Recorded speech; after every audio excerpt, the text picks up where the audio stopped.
Joining me now to continue our conversation about America's summer of strikes is Sarah Nelson, the president of the Association of Flight Attendants, the largest flight attendants union, former AFA strike chair, and a leading thinker in America on labor unions and labor rights and worker rights. Sarah, it's good to see you again. Thank you for being with us this morning. It's great to see you, Ali. Thanks so much. Tell me about what you see going on out there. I gave a lot of specifics about the strikes that are in play, the ones that are happening, but there's something else going on. We've seen a couple years now of increased wages. We're seeing more worker power out there, and to me, these strikes are a demonstration of maybe the potential growing power of the American worker. But you study this more than I do. What do you see?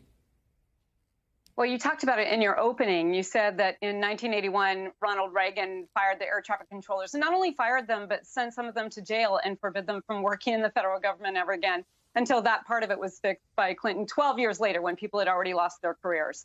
That put open season on unions, and it sent a signal to the corporate elite that they should drag unions into strikes, that they should get rid of workers, replace workers in that way. And we saw a destruction of the percentage of workers who were in labor unions at that same time, starting from 1980 until now. We've seen a drive up of productivity that has been across industries.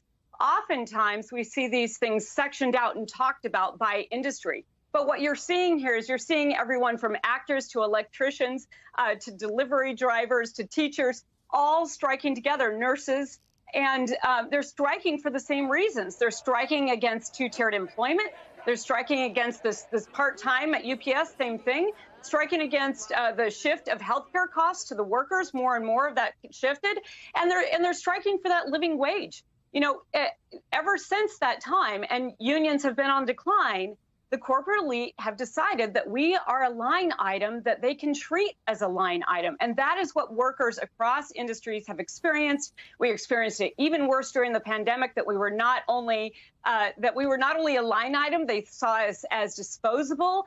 And workers are rising up and striking back, and they're doing it together. There's more solidarity than we've ever seen before, because today the worker is not just a white man, it's everyone across the industry. It's everyone across the working class. And that solidarity is rising up, especially with this Gen Z leading us. And we're not going to take it anymore. We're not going to take the fact that that gluttony and greed is driving our economy.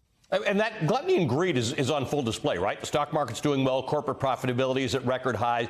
Executive compensation is at record high. And executive compensation, the spread between what CEOs make and what the worker at a company makes, is also at record highs. People get frustrated by this. I think when times are tough, workers are prepared to take their lumps and say, all right, this may not be the time for us to get all the increases and all the changes we want. But times aren't tough for most companies right now. No, they're not tough. They're raking in billions and billions of dollars, and we should be sharing in that.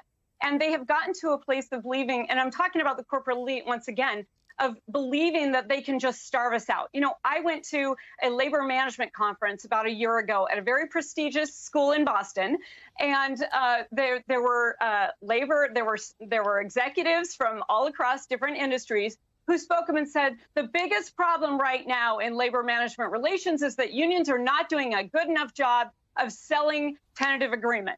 And I said, that's easily fixed. You don't get it.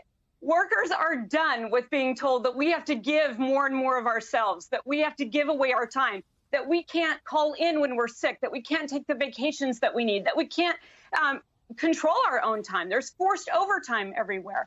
100 years ago, we were fighting for the 8-hour day. That's gone. We're fighting for that again, all together.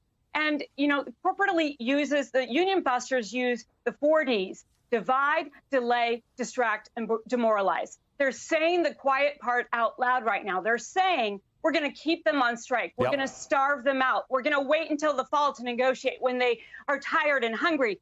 And workers are saying that's not going to happen. August 1st, we're going to see almost 1 million workers potentially on strike here. That could be a spark that lifts across the entire economy. Workers are done, and we're standing together, and we're going to take what's ours.